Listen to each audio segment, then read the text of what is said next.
Si vous avez suivi les actualités internationales du week-end dernier, il ne vous aura pas échappé que dans l'Occident, il vient d'y avoir un gros clash entre le pays de l'oncle Sam et puis le reste de l'Occident. Puisque à la base, il y avait une bisbille entre l'oncle Sam et le Canada, il y a eu ensuite une bisbille entre l'oncle Sam et le club des pays européens. Le Canada et le club des pays européens, bien sûr, se sont trouvés et les deux ont été rejoints par d'autres pays comme le Royaume-Uni, comme l'Australie, la Nouvelle-Zélande par exemple, mais également d'autres pays extérieurs à l'Occident comme la Corée du Sud par exemple. Et tous ces pays entendent réduire leur dépendance à tout ce qui vient de l'oncle Sam parce qu'ils n'admettent pas les diktats de l'homme ou du moins de l'instabilité de l'homme qui est à la tête du pays de l'oncle Sam. Alors, bon, on en pense ce qu'on veut, mais dans les faits, ça donne quoi? Eh bien, ça donne plusieurs initiatives, que ce soit du côté militaire ou du côté économique, pour tenter de se distancer de l'oncle Sam, de prendre son indépendance par rapport à l'oncle Sam. Eh bien, ce n'est pas facile, tant le poids de l'oncle Sam est écrasant dans tout un tas de domaines. Et le domaine d'aujourd'hui, il s'agit du paiement. On nous dit dans cet article, bientôt adieu Visa et Mastercard, la solution européenne de paiement arrive. Alors de quoi est-ce qu'il s'agit? Il s'agit des paiements qu'on fait par carte bancaire, alors que ce soit directement avec une carte sur un terminal de paiement chez des commerçants, ou que ce soit de façon dématérialisée sur Internet ou via un téléphone, peu importe. Les systèmes actuels utilisent de façon écrasante Visa et Mastercard, qui sont des systèmes originaires du pays de l'oncle Sam. Eh bien, on voudrait essayer de s'en débarrasser, au moins de fournir, de proposer une alternative aux Européens, en Europe.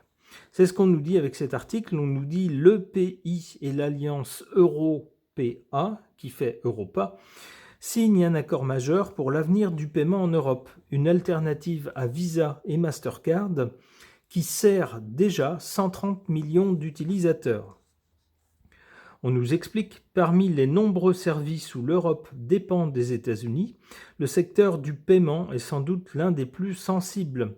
En Europe, Visa et Mastercard règnent en maître, mais ça pourrait ne pas durer. On nous parle ensuite d'Airbus du paiement, c'est-à-dire qu'on voudrait faire avec les paiements électroniques comme ça, ce qu'on a fait dans le domaine de l'aéronautique avec Airbus face à Boeing.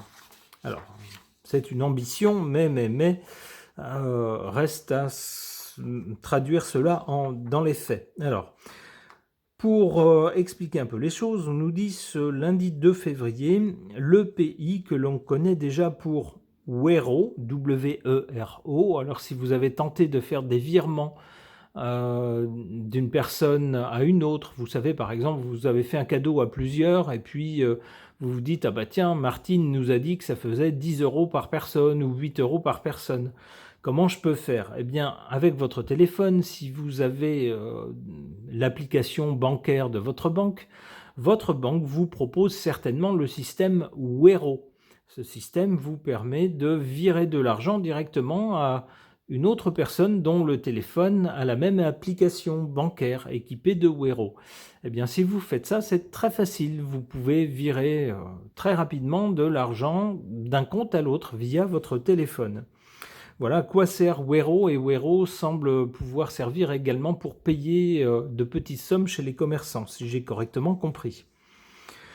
Alors donc, on nous dit que le pays que l'on connaît déjà pour Wero annonce un partenariat d'ampleur avec Alliance Européa.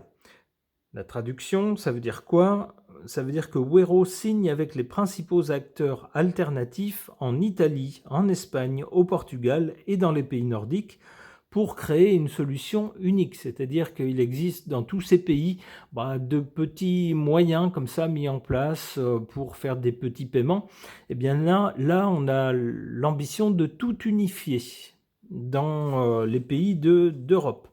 On nous dit ce nouveau géant européen va être chargé de développer une plateforme d'interopérabilité entre les acteurs du paiement.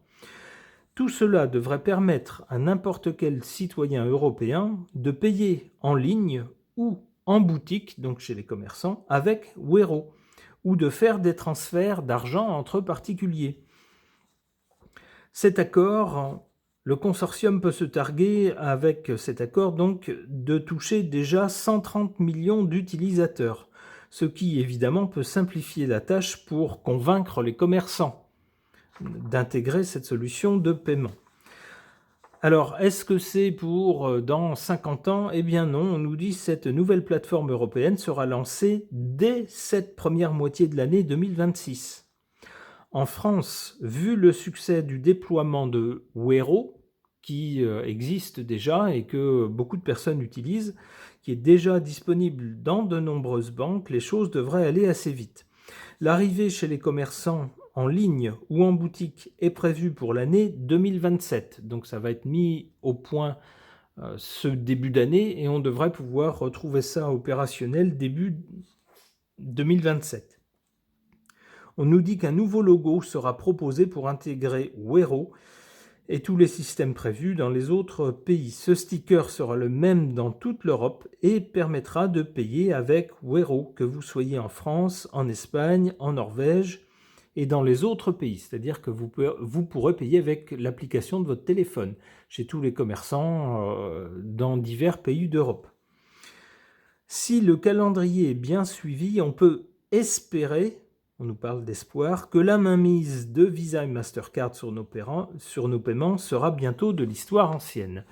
Alors c'est au sujet de ce projet qui semble sur les bons rails, mais on ne peut jamais être sûr des choses à l'avance, on ne peut jamais être sûr de ce que ça va donner en pratique. En théorie, ça devrait bien se passer, mais qu'est-ce que ça va donner en pratique, ce nouveau système de paiement unifié pour éviter Visa et Mastercard? Je ne sais pas, j'interroge à ce sujet le tarot de Marseille.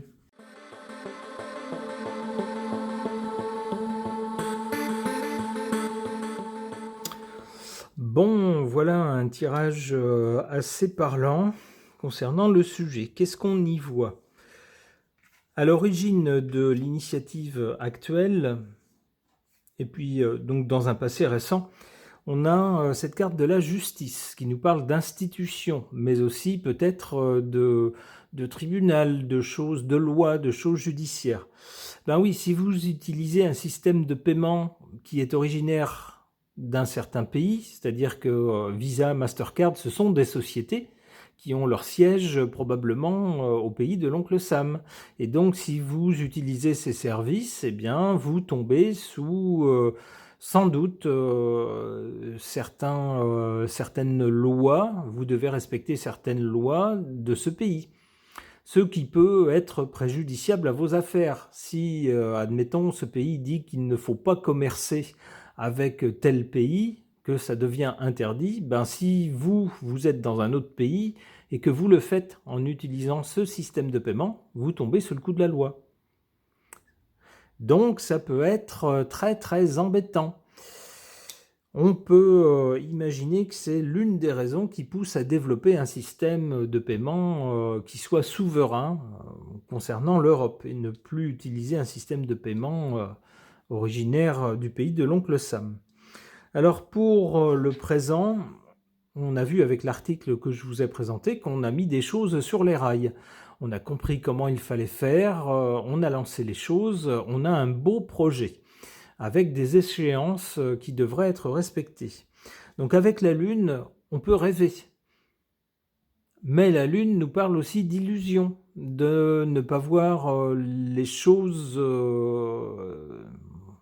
correctement, d'avoir une vision déformée des choses. Donc ici, j'y verrais peut-être les rêves qu'on a un peu en Europe et peut-être des illusions qu'on se fait quant à la facilité avec laquelle on pourrait imposer un nouveau système de paiement.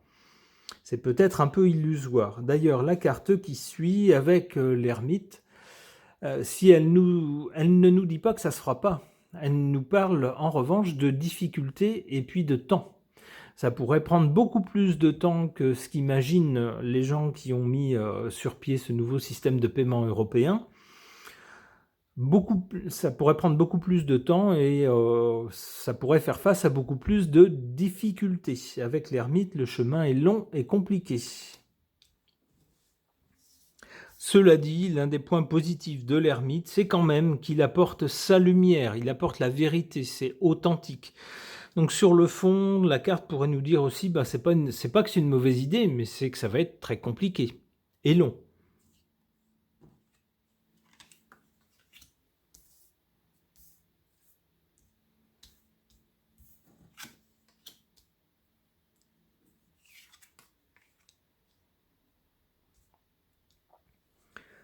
En carte défavorable, on a cette carte du pape qui nous parle d'idéologie, de philosophie, peut-être aussi d'options politiques si vous voulez.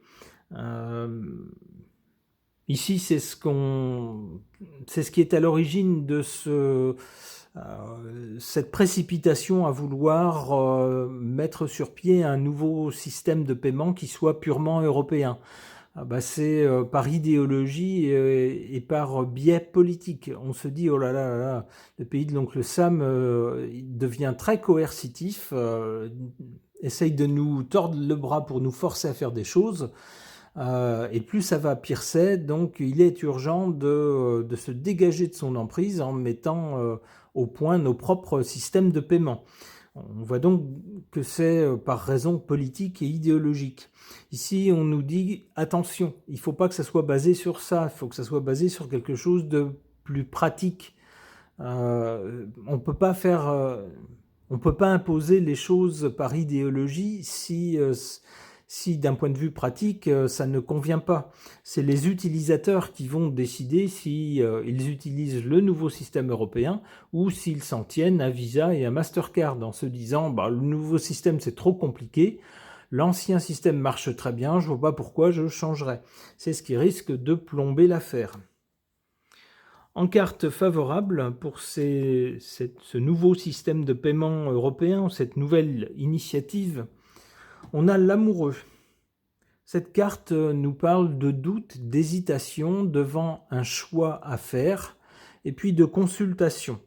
Alors, cette carte nous dirait que pour que les choses soient faites correctement et qu'elles aient une chance d'aboutir à un succès, il ne faut pas se précipiter, il ne faut pas mettre la charrue avant les bœufs, il faut bien consulter différents acteurs du secteur des paiements, du secteur financier, pour voir si le projet a une chance d'aboutir et comment le faire pour qu'il ait le plus de chances de réussite.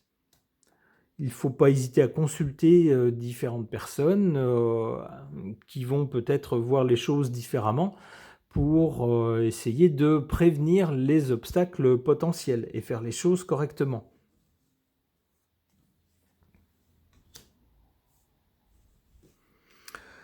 Et bien du côté de l'avenir, après un avenir proche avec l'ermite où il semble que les choses seront plus compliquées que prévu, il semble après avec l'impératrice que peut-être les choses finalement seront organisées correctement avec en plus une information suffisante auprès du public. L'impératrice nous parle de ça, nous parle d'organisation, mais de communication aussi. Alors, qu'est-ce qu'on a ensuite ? Le pendu. Eh bien, malheureusement, le pendu ne va pas trop dans le sens d'un système qui s'impose. Avec le pendu, on a plutôt quelque chose qui est suspendu. Alors, suspendu à quoi ou avec quelle issue ? Ah, on a quand même le monde. Eh bien, on voit une réussite, mais pas tout de suite, beaucoup plus tard. Il semble qu'il y aura plusieurs phases, avec peut-être, ici avec l'ermite, d'abord des difficultés imprévues. On réorganise les choses, on fait une information plus claire peut-être. Avec le pendu, on a peut-être des choses qui sont sur pause pendant un moment, mais on a finalement, avec le monde, le passage à quelque chose d'autre et une réussite. Le monde indique aussi, par la même occasion, que c'est un système qui va bien toucher plusieurs pays. C'est bien le but de ce qui est mis en place. Bon, eh bien, on a une réussite, mais pas tout de suite, sans doute plus tard que prévu. Ok. Concernant les paiements électroniques, que ce soit par carte bancaire réelle ou dématérialisée, la mise sur pied d'un nouveau système européen pour tenter de se défaire de la dépendance à des systèmes américains. Pour voir ce que les cartes peuvent nous en dire, j'interroge mon oracle de la peinture.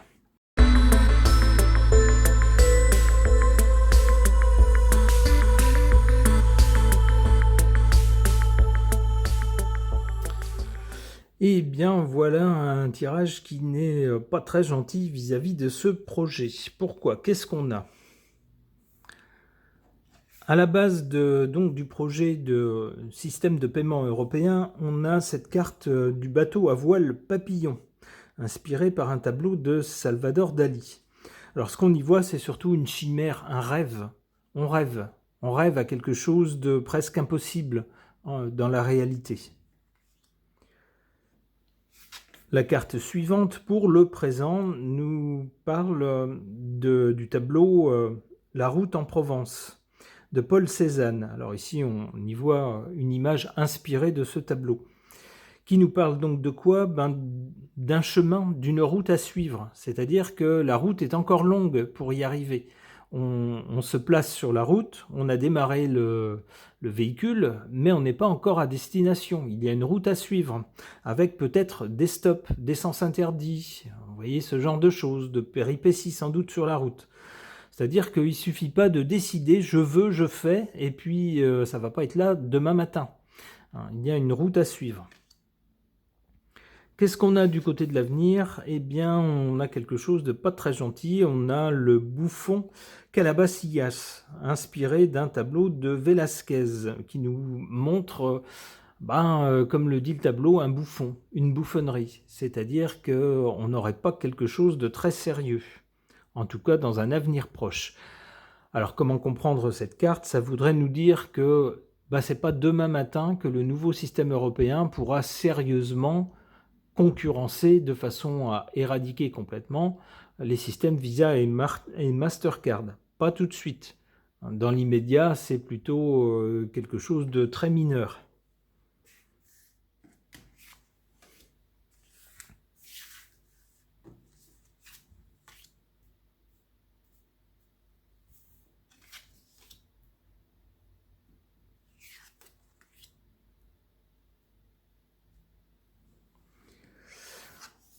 En carte défavorable, on a ce jardin d'Éden. Vous connaissez le mythe du jardin d'Éden, c'est-à-dire que Adam et Ève vivaient heureux en pensant que le monde était beau, que le monde était parfait, que tout était bien, jusqu'au jour où ils ont croqué la pomme. Et puis là, patatras.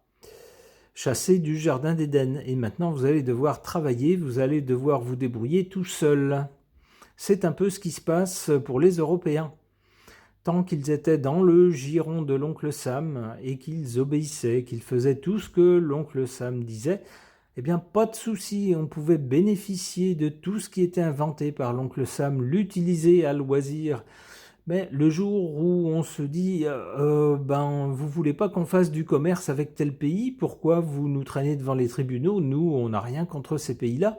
Ah oui, mais l'oncle Sam nous dit oui, mais nous, c'est nos systèmes que vous utilisez et nous, on a décidé que ce serait comme ça. Par exemple, ça peut être l'une des raisons. Eh bien, l'Europe se dit, ouais, mais nous, ça ne nous convient pas, nous, on veut pouvoir faire du commerce avec ces pays. Ah oui, mais dans ce cas-là, vous n'utilisez pas notre système, parce que notre système ne le permet pas. Eh bien, voilà, patatras. On se dit, mince, il va donc falloir qu'on mette sur pied notre propre système de paiement, si on veut échapper à ces sanctions.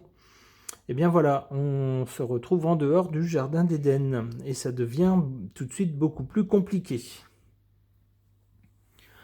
En carte favorable, on a cette image inspirée du tableau Oiseaux de nuit d'Edward Hopper. De quoi parle ce tableau ou qu'est-ce qu'il évoque? Alors, les oiseaux de nuit évoquent quelque chose de nocturne, donc d'un peu caché, quelque chose qui se fait un peu dans l'ombre. C'est sans doute ce à quoi ont réfléchi les pays européens depuis que Papy Ronchon est arrivé au pouvoir et qu'il a commencé par une tournée générale de menaces envers un peu tout le monde en disant maintenant vous allez tous marcher à la baguette, la mienne, ou sinon vous serez sanctionnés. Dans un premier temps, les autres pays du monde ont un peu rigolé. Bon, ils ont ri un peu jaune en se disant « Oh, c'est pas vrai, il va pas faire ça ». Eh bien si, d'où un peu partout dans le monde une réflexion en se disant « Mais comment est-ce qu'on peut faire pour échapper au système dépendant de ce pays ?» Donc dans l'ombre, eh bien, des choses se trament, en particulier un système de paiement qui ne dépendrait plus de l'oncle Sam. Alors on nous dit avec ces oiseaux de nuit que c'est une chose bénéfique, favorable si vous voulez. Bien sûr, si vous voulez échapper aux façons de faire d'un pays qui ne vous conviennent plus, vous n'utilisez pas les systèmes de ce pays, c'est évident.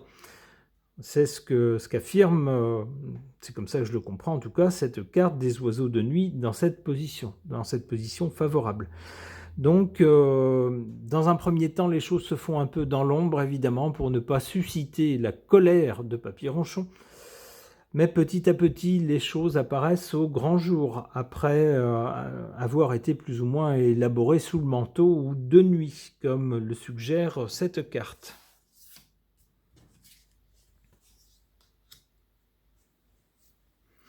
Oula, du côté de l'avenir, après le bouffon Calabacillas, qui nous parle de quelque chose qui n'est pas vraiment sérieux, ce système de paiement alternatif, dans un premier temps, il n'apparaîtra pas comme quelque chose pouvant sérieusement concurrencer tous les paiements qu'on fait tous les jours, tout le temps, que ce soit les entreprises, les particuliers, avec les systèmes Visa et Mastercard, on se dira, c'est pas demain matin que ça va le remplacer. Mais dans la suite des événements, on a vraiment une confrontation avec une évocation du tableau Guernica de Picasso ici, où Guernica, c'est un épisode particulièrement tragique en Espagne, où on nous parle vraiment de quelque chose d'assez violent, d'une confrontation.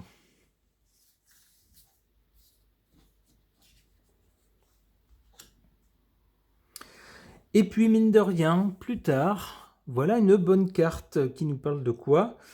Eh bien, c'est une carte qui évoque le tableau L'Ascension des élus de Dirk Boots et qui nous parle de quoi? De quelque chose qui prend son envol, qui s'élève, qui va vers les cieux, qui devient plus grand, plus lumineux. On nous parle bien d'un système qui, alors pas tout de suite, qui prendra son temps sans doute pour y arriver, mais on nous parle bien de quelque chose qui finalement prendra son envol. Eh bien, ma foi, je souhaite qu'en Europe, comme ailleurs dans le monde, les gens aient le choix et puissent choisir selon leurs convictions, selon ce qui leur convient le mieux, un système de paiement qui peut-être sera celui de l'oncle Sam, si ça leur convient et si c'est conforme à leurs convictions, mais également qui puisse être indépendant et pour l'Europe, par exemple, être purement européen. Souhaitons que tout cela se mette en place. Ce tirage de cartes est maintenant terminé. Merci de l'avoir suivi.